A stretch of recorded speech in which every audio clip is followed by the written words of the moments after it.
నిలబడి మీటింగ్లో పోవద్దు, డబుల్ బెడ్రూమ్లు ఇవ్వము. డబుల్ బెడ్రూమ్లు ఇచ్చిన అంటున్నారు ఇక్కడ నస్పూర్ గ్రామ పంచాయతీలు 30 ఏళ్ళు ఎవరికి సరిపోతాయి.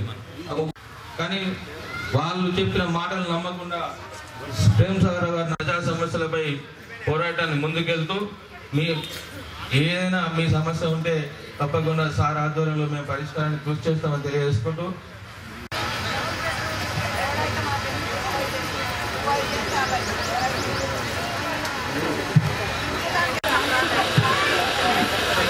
ఈ కార్యక్రమాన్ని ఉద్దేశించి కాంగ్రెస్ పార్టీ నాయకులు మాట్లాడుతున్నారు.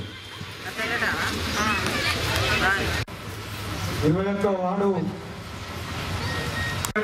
వచ్చినందుకు మీకు పేరు పేరున ధన్యవాదాలు తెలుపుతూ బడుగు బలైన వర్గాల ఇలాంటి సంక్షేమ పథకాలు అందినే అనేది అదేవిధంగా దయచేసి ప్రెస్ వాళ్ళు మరి మేడం కనిపిస్తలేరు మేడం డౌన్ చేయండి.